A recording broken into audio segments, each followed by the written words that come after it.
할렐루야. 오늘도 예배하러 나오신, 현장에 또 온라인으로 예배하러 나오신 여러분들에게 해와 방패이신 하나님께서 은혜와 영광을 주시고 좋은 것을 베풀어 주시기를 주님의 이름으로 축원합니다. 오늘 하나님의 말씀 이사야 60장 1절에서 4절, 이사야 60장 1절에서 4절, 구약성경 1041면에 있는 이사야 60장 1절에서 4절 말씀을 우리 다 같이 합독하도록 하겠습니다.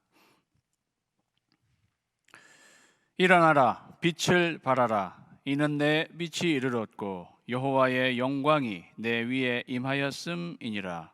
보라, 어둠이 땅을 덮을 것이며 캄캄함이 만민을 가리려니와 오직 여호와께서 내 위에 임하실 것이며 그의 영광이 내 위에 나타나리니 나라들은 내 빛으로 왕들은 비치는 내 광명으로 나아오리라. 내 눈을 들어 사방을 보라. 무리가 다 모여 내게로 오느니라. 내 아들들은 먼 곳에서 오겠고 내 딸들은 안 귀여워 올 것이라. 아멘. 오늘 본문 말씀을 가지고 비전 1, 2, 3, 오늘 이러한 제목으로 하나님의 말씀 나눌 때 여러분에게 큰 은혜가 있기를 주님의 이름으로 축원합니다. 기도드리겠습니다. 하나님 아버지, 감사드립니다. 예배드립니다. 우리의 예배를 받으시옵소서.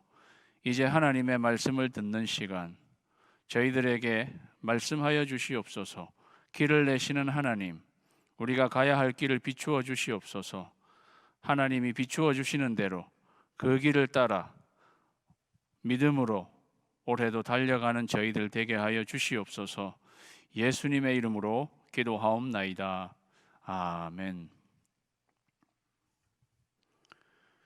사랑하는 여러분, 오늘은 제가 여러분에게 비전에 대해서 말씀을 나누기 원합니다. 우리 교회, 랄리 제일 한인 침례교회는 어디로 가야 할까요?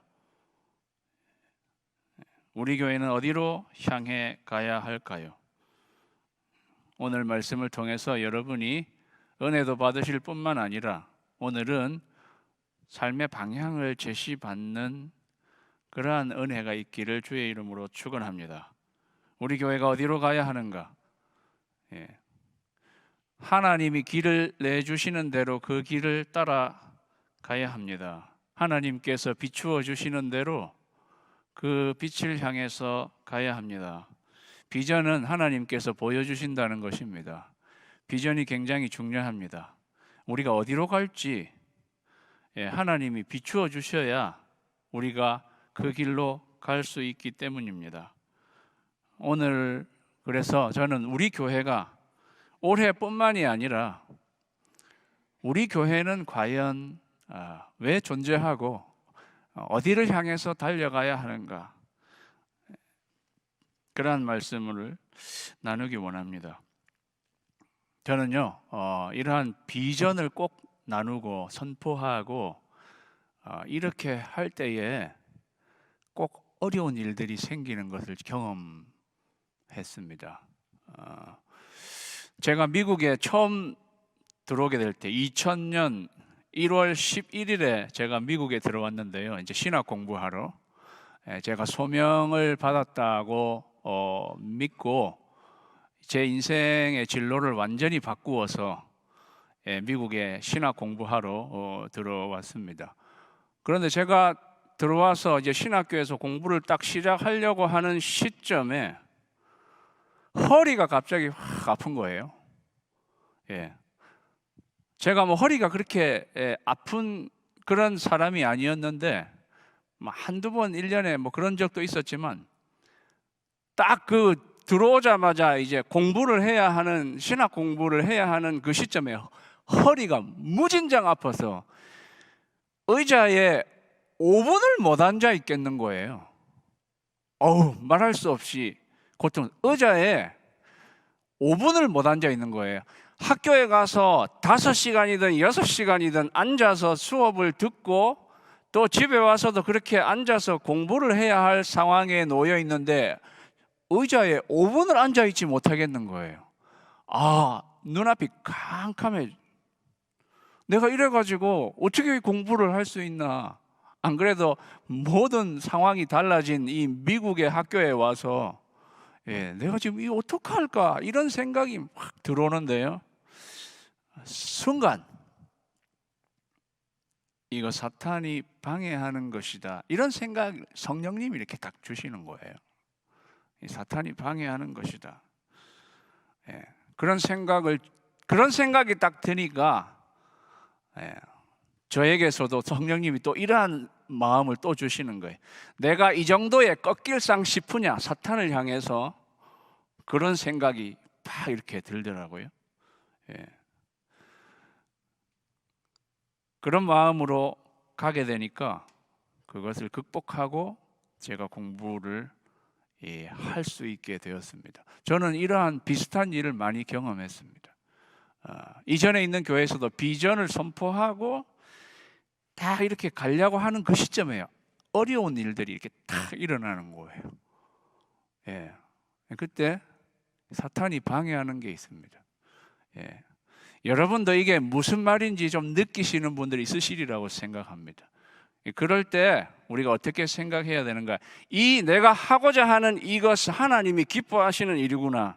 그래서 사탄이 이게 방해하는구나. 우리 영적으로 좀 감지를 할 줄 알아야 돼. 우리 교회가 이러한 저러한 또 어려움을 직면하는 것을 저희가 보게 되는데요. 그건 무엇이겠어요? 우리가 비전을 선포하고 비전을 나누고 이렇게 가야 하는 것 하나님께서 기뻐하시는데 이렇게 저렇게 사탄이 방해하는 것이 있는 것입니다. 그때는 어떻게 해야 하나요? 우리가 이 정도에 꺾일 줄 아느냐 이렇게 생각하고 길을 내시는 하나님을 향해서 거침없이 달려갈 수 있어야 하는 것입니다. 저는 오늘 그래서요, 이 하나님께서 길을 내시는데 사탄이 또 이 모양 저 모양 방해하는구나. 사랑하는 여러분, 우리가 여기에 꺾일 수 있겠습니까? 하나님께서 성령님께서 우리에게 음성을 들려주시는 거예요. 저는 우리 교회가 나아가야 할 길, 비전에 대해서 말씀 나누기 원하는데요. 사실은 교회가 어디로 나아가야 할지는 이미 하나님께서 지금으로부터 2700여 년 전에 이사야 선지자를 통해서 우리에게 보여주셨습니다. 오늘 저희가 읽은 이사야 60장, 특별히 이사야 선지자는 성경의 모든 성경이 다 중요하지만 특별히 이사야가 중요한 점이 있습니다. 뭐냐 하면은 이사야와 예수님의 이름이 가장 비슷합니다. 이사야거든. 이사야의 이사가 예수와 같은 이름이에요. 미닝도 똑같은 거예요. 예수님과 가장 흡사한 이름이 이사야예요. 또 더더욱이 이사야 안에는 고난받는 종의 모습이 아주 선명하게 나와 있습니다. 고난받는 예수 그리스도에 대해서 가장 선명하게 예언하고 이야기해 준 사람이 하나님이 그에게 보여주신 거죠. 이사야입니다. 이사야를 자세히 들여다보면 창세기에서 하나님이 말씀하신 것을 이사야가 이렇게 말하는 것을 보게 되고 또 요한 계시록에서 하나님이 말씀하시는 것을 이사야가 말하고 있는 것을 우리가 이사야에서 살펴보게 됩니다. 이사야는 가장 처음 창세기로도 그리고 가장 나중 성경의 요한 계시록으로도 이렇게 앞으로 그 다음에 뒤로 앞으로 말하기 그렇지만 하여간 처음과 끝으로 마치 자기는 그 가운데 있는 사람처럼 예수님은 알파와 오메가 처음과 나중이라 말씀에서 꼭 처음과 나중을 다 바라보면서 이야기하는 이사야의 모습을 보게 된다는 것입니다. 저는 그런 면에서 이사야가 중요하다는 것을 여러분에게 지금 말씀드리는 거고요. 특별히 이사야 60장을 통해서 하나님이 과연 교회가 어디로 가야 할지를 정말 이렇게 말씀하신 것인가 하는 것을 저희는 살펴보기 원하는 것입니다. 오늘 이사야 60절 말씀에 일어나라 빛을 발하라. 누구에게 이야기하고 있는 것일까요? 그게 제일 중요해요. 여러분이 이사야 60장을 이렇게 읽으실 때 누구에게 말하고 있는 거지? 대상이 있어야 되잖아요. 그게 제일 중요하다고. 이게 지금 누구에게 말하고 있는 것인가? 이사야에게 말하고 있는 것입니까? 아니요. 예루살렘에게 말하고 있는 것입니다. 여러분의 성경이 조금 좋은 성경이면 본문의 제일 위에 약간의 타이틀이 적혀 있는 것을 보게 됩니다. 성경마다 다를 수 있는데 예루살렘이 받을 영광 이렇게 적혀 있는 분들도 있을 것이고 이스라엘이 받을 영광 이렇게 적혀 있는 분도 있을 것입니다. 어쨌든 이사야 60장에 이 누구에게 말하고 있느냐? 예루살렘에게 말하고 있다. 예루살렘 성에게 말하고 있다 하는 것입니다. 60장 14절에 사실 이스라엘의 거룩한 이의 시온 이렇게 이야기하고 있습니다. 시온은 예루살렘을 상징하는 말이고요. 예루살렘은 이스라엘을 대표하는 말이기도 합니다. 그러니까 지금 이 말은 예루살렘의 시온에 이야기하고 있는 것이구나. 그런데 예루살렘은 과연 무엇을 상징하는 것일까요? 그 옛날 그냥 예루살렘에게 뭐 들으라고 한 이야기겠지. 예루살렘은 과연 무엇을 상징하는 것일까요? 요한계시록 21장 2절에 보면 또 내가 보매 거룩한 성 새 예루살렘이 하늘에서부터 하늘에서 내려오니 그 준비한 것이 신부가 남편을 위하여 단장한 것 같더라. 새 예루살렘이 하늘에서부터 내려오는데 그 준비한 것이 신부가 남편을 위하여 단장한 것 같더라 그랬어요. 그러면 다 캐치가 되시죠? 신부. 예루살렘이 내려오는데 이거 신부 되는 거죠. 신랑 위에서 준비된 예루살렘이 내려온 신랑이 누구겠어요? 예수님이죠. 신랑은 예수님. 그러면 신부가인 이 예루살렘, 신부가 누구입니까? 교회입니다. 교회, 에베소서 6장에 나와 있잖아요. 신부는 교회, 우리 신랑은 예수 그리스도. 새 예루살렘, 신부 같은 새 예루살렘. 그 이사야가 제가 왜 요한계시록도 말하고 있느냐는 게 이것과 그렇게 연결이 된다는 거예요. 그래서 예루살렘은 교회를 상징하고 있는 것입니다. 그렇다면은 지금 이사야 60장 하나님께서 예루살렘을 향해서 지금 말씀하고 있는데 실제로 우리는 무엇을 향해서 말씀하고 있다고 받아들여야 되는 것입니까? 교회를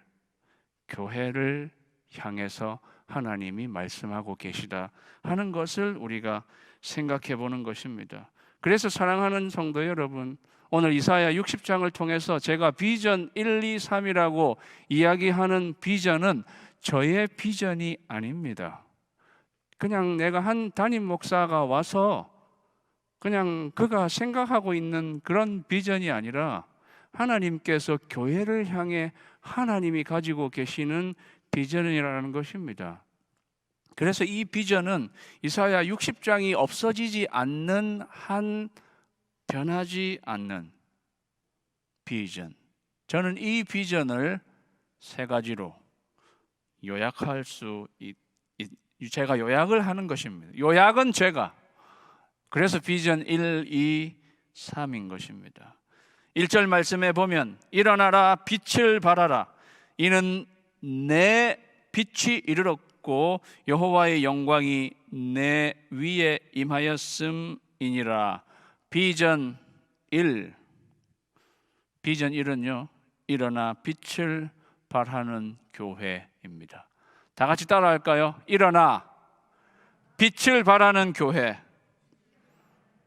하나님께서 교회를 향해 일어나라 빛을 발하라 교회를 향해 명령하고 계신 것입니다. 사랑하는 여러분, 오늘날 세상은요 절망 가운데 죄와 사망 가운데 주저앉아 있습니다.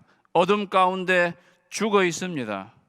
제가 노스캐롤라이나에 와서도 처음 듣게 된 뉴스는 피트니스 센터를 운영하는 어떤 사람이 자살했다는 그러한 뉴스였습니다. 절망 가운데.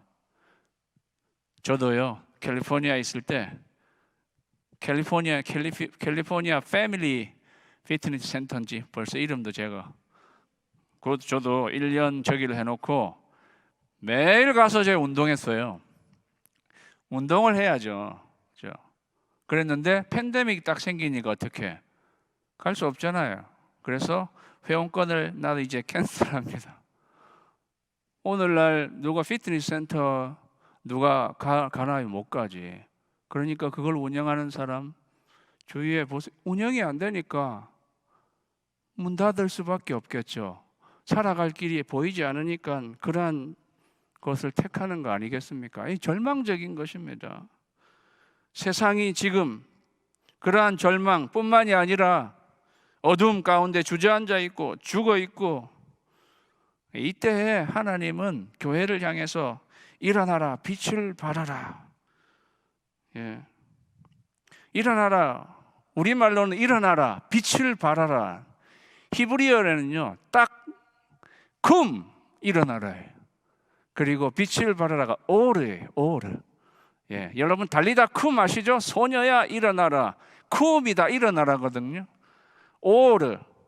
영어에 오로라, 아우라 이런 말이 있잖아요. 오르에서 난 말이에요. 오르, 비추다라는 뜻이. 영어로는 쿰 오르 이렇게 돼 있단 말이에요. 쿰 오르. 일어나라, 빛을 발하라. 쿰 오르. 다 같이 한번 따라합시다. 쿰 오르. 옆 사람한테다가 쿰 하면은 일어나 이런 뜻이에요. 옆 사람에다 대고 쿰, 시작. 일어나라는. 우리 교회 주보 보니까 출산을 앞두고 있는 우리 부부들도 있는 것 같은데, 아이를 놓으면 이름을 쿠모르라고 하시게 되기를. 제 말을 듣고 그대로 이름하는 그 아이는 일어나 빛을 발하는 아이가 될지어다. 쿠모르, 쿰오르. 2절에 보면은요, 2절에 어두움이 땅을 덮을 것이며 캄캄함이 만민을 가리운다. 창세기 1장 2절을 말해주는 것 같아요. 창세기 하나님이 천지를 창조하셨지만 땅은 공허하고 흑암이 가득 차 있는 것을 말해주는 것. 이사야가 그것을 말해주는 거예요. 그게 인간의 조건을 말해주는 거예요. 인간이라고 하는 것은 이렇게 어둠 가운데 있고 주저앉아 있는 그러한 상황. 그러할 때에 하나님은 너희가 일어나 빛을 발하라고 이야기하고 있습니다. 그런데 사랑하는 여러분, 무작정 일어나라는 것이 아니에요. 무작정 빛을 비추라는 것이 아니에요. 일어날 힘이 있어야 일어나는 거죠. 여러분 지쳐 있으면 일어나기가 힘들어요. 무슨 빛이 있어야 내가 빛을 발하는 것 아니겠습니까? 그래서 오늘 말씀이 무작정 일어나고 보자가 아니라 우리를 일어나게 만들고 빛을 발하게 만드는 동인이 있습니다. 그 1절을 잘 보세요. 일어나라, 빛을 발하라. 이는 어떻게, 왜 너희가 일어나 빛을 발할 수 있느냐? 그것은 너의 빛이 이르렀고 여호와의 영광이 내 위에 임하였기 때문이다. 너의 빛이 이르렀고 여호와의 영광이 너의 위에 임하였기 때문이다. 너의 빛은 뭐겠어요? 예루살렘의 빛은 뭐겠어요? 교회의 빛은 뭐겠어요? 예수 그리스도의 빛인 것이죠. 예수 그리스도 복음의 빛, 예수 그리스도의 빛, 예수 그리스도의 영광. 예수님의 얼굴에는 하나님을 아는 그 영광이 예수님의 얼굴에 들어있다. 여호와의 영광과 이 빛은 예수 그리스도입니다. 요한복음 1장 9절에 보니까 참빛 곧 세상에 와서 각 사람에게 비추는 빛이 있었나니. 사랑하는 여러분, 그러니까 이 빛 예수 그리스도가 너희 교회 위에 임하였고 여호와의 영광 예수 그리스도가 우리에게 오시게 됐다면 우리는 그냥 죽는 채로 있을 수 없다는 거죠. 우리는 일어날 수 있다는 거죠. 일어나다라는 말은 부활 용어입니다. It's a resurrection term. 부활 용어란 말이죠. 그래서 예수님이 rise up, 예수님이 일어나셨다, 그렇게 말씀하는 거잖아요. 죽음에서 살아나셨습니다. 일어나는 건 살아나는 것과 똑같습니다. 사랑하는 여러분, 교회는요, 지금같이 세상이 죽어가는 때에 살아나는 것이 교회입니다. 일어나는 것이 교회입니다. 무엇 때문에? 예수 그리스도의 빛 때문에, 예수 그리스도의 그 생명 때문에 우리는 죽은 대로 있지 않고 살아나는 것입니다. 사랑하는 여러분, 그래서요, 교회가 일어나 빛을 발해야 되는, 하나님이 교회를 향해서 간절히 바라고 계신 거죠. 그게 하나님의 비전이에요. 너희는 일어나고 살아나서 빛을 발해야 된다는 거죠.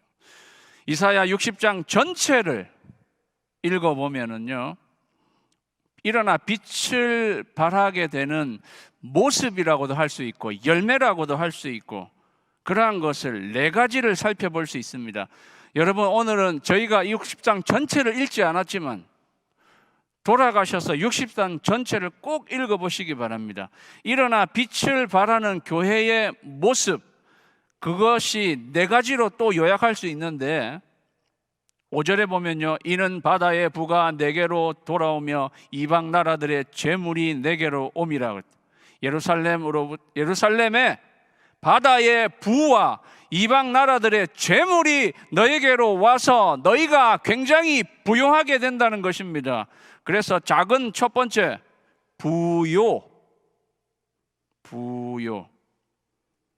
부유해진다는 거죠. 여러분, 예수님 말씀 기억하세요. 내가 온 것은 양으로 생명을 얻게 하고 더 풍성히 얻게 하려 함이라. 더 부유하게. 풍성하고 부유하고 같은 말이에요. 하나님은요, 이스라엘을 출애굽할 때 많은 재물을 갖고 나오게 하셨습니다. 제가 청빙집회 왔을 때 말씀드린 거 기억나실지 모르겠어요.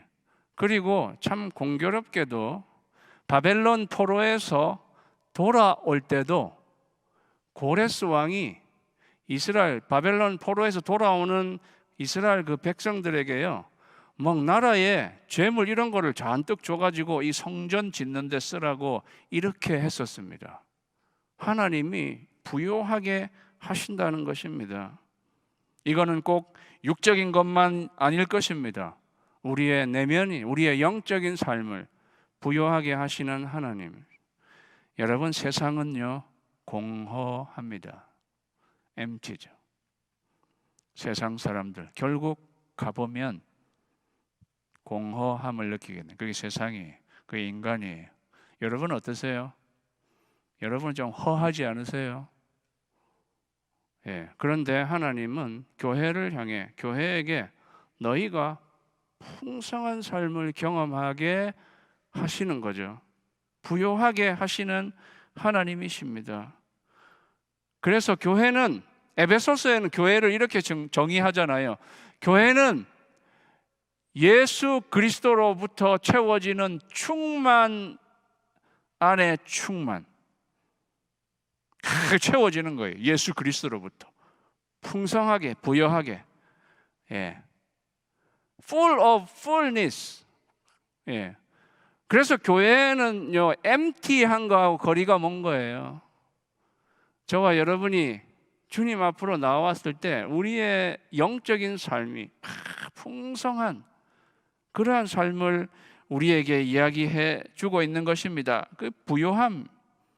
두 번째는요, 10절, 내가 노하여 너를 쳤으나 이제는 나의 은혜로 너를 불쌍히 여겼은즉, 하나님의 은혜와 긍휼이 부어질 때 회복이 일어난다는 것입니다. 두 번째, 작은 두 번째가 회복이에요. 그전에는 하나님이 노하여서 이스라엘을 쳤어요.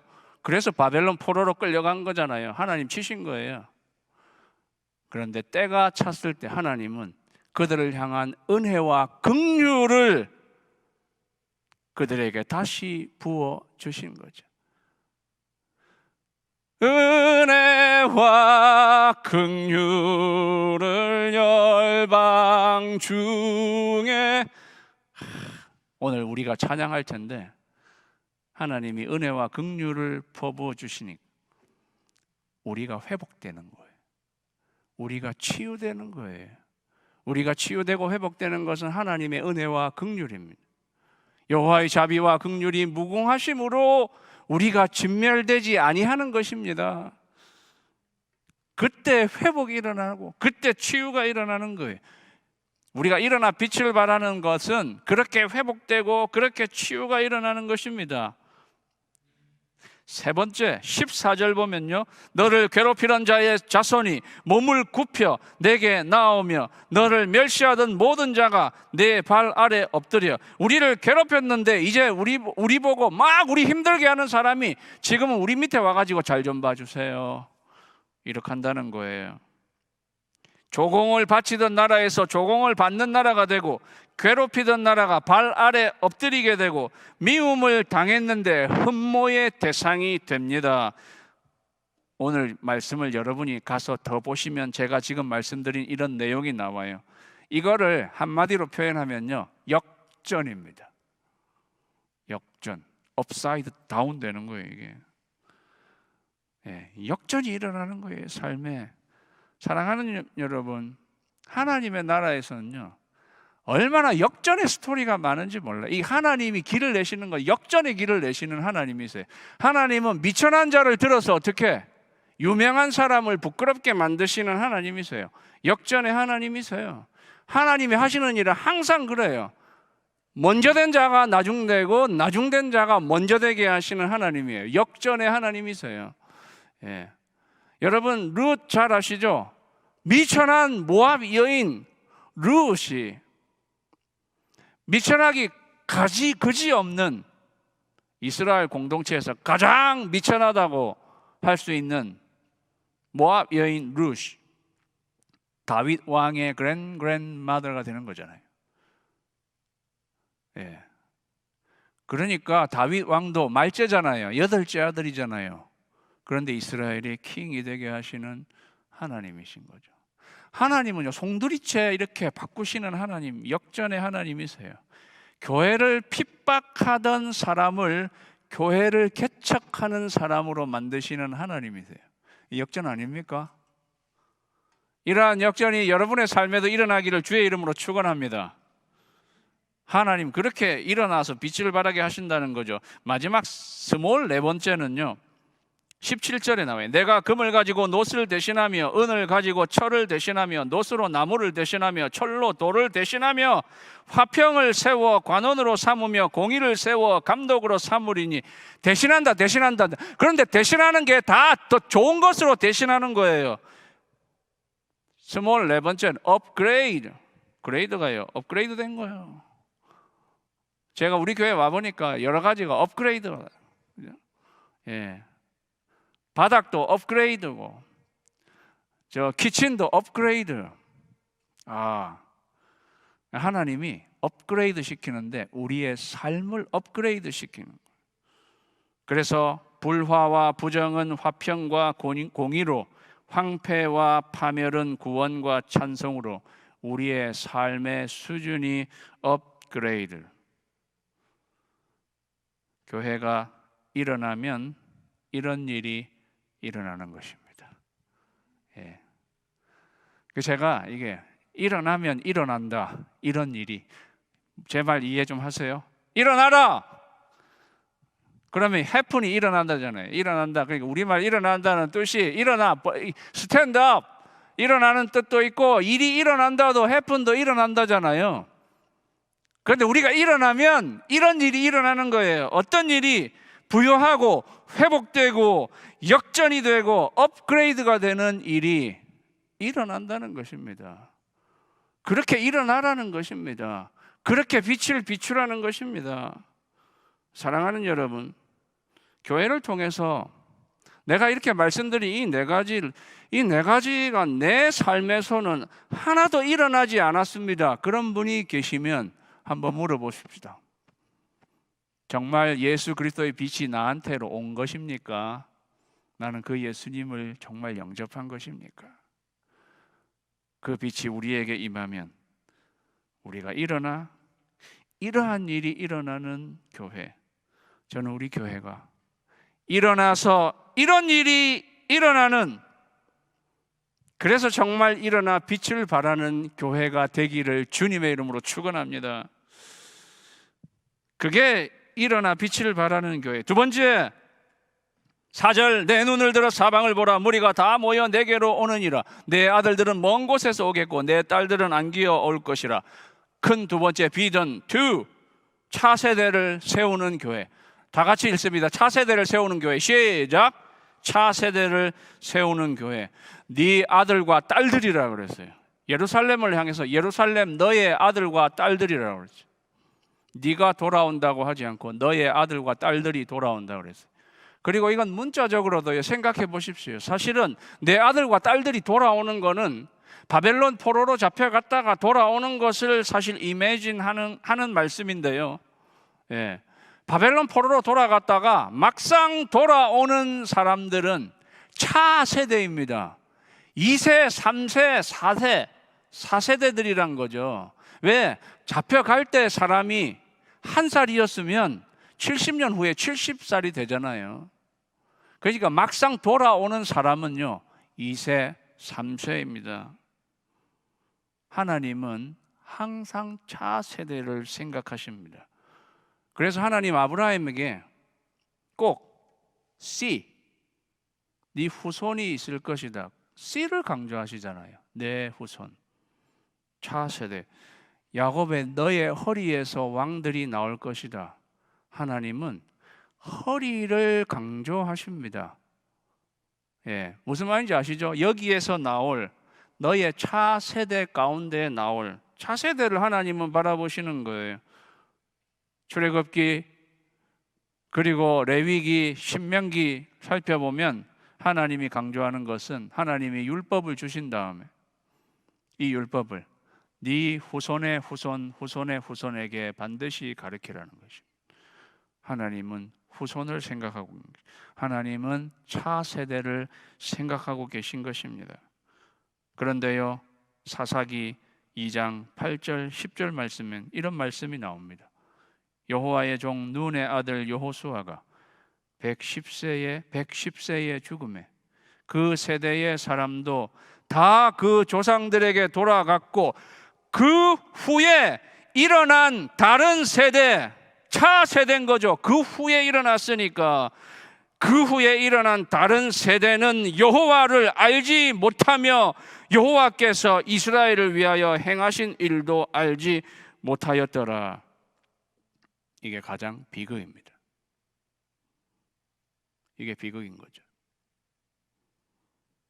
UCLA 대학에서 발표한 자료에 따르면 한인 크리스천 가정의 자녀들이 고등학교를 졸업하고 부모님과 같이 다니던 교회를 떠나서 타 지역에 진학할 경우에 90%는 교회를 떠난다고 합니다. 타 지역으로 가서는 교회 안 가는 거예요. 신앙을 떠난다는 것입니다. 미국 주류 사회의 통계는 70%라고 합니다. 그러니까 미국 사람들의 경우 이렇게 될 때 70%라는 거예요. 저는 그래도 이 통계는 좀 심한 것 같은데 누가 이런 걸 비판하려고 하는 사람이 더 그냥 퍼센테이지를 높인 게 아닐까. 다른 신문에 봤는데 다른 신문에는 80%라고 나왔습니다. 저는 다른 신문은 그냥 뭐 한 3, 40% 이렇게 나오기를 바라는 마음으로, 우리가 언론의 통계를 다 믿을 거는 아니잖아요. 그런데 거기서는 80%라고. 영적인 암흑기죠. 여러 가지 요인이 있다고 하는데요. 거기서 말하는 거는 우리의 차세대들이 공교육, 세상의 교육으로부터 너무 세상적인 세계관으로 물들고 있다라는 사실입니다. 세큘러하게 된다는 사실입니다. 세속적이 되어가고 있다는 거죠. 이게 영적인 암흑기예요. 어둠이 가득. 그래서 여러분 지금 한국의 교회들도 주일학교 아이들 유초등부, 중고등부에 큰 교회도 그 아이들이 별로 없다는 거잖아요. 심각한 것입니다. 우리의 자녀들은 어둠 속에서 방황하고 있지 않습니까? 물어보는 거죠. 우리 교회는 그래도 차세대가 이렇게 많이 있는 것은 참 감사한 일인데요. 사랑하는 여러분, 우리의 아들, 딸들 교회로 돌아오게 해야 합니다. 그들에게 성경적 가치관을 심어줘야 돼요. 기독교적 가치관을 심어주어야, 예수 그리스도를 심어주어야 하는 것입니다.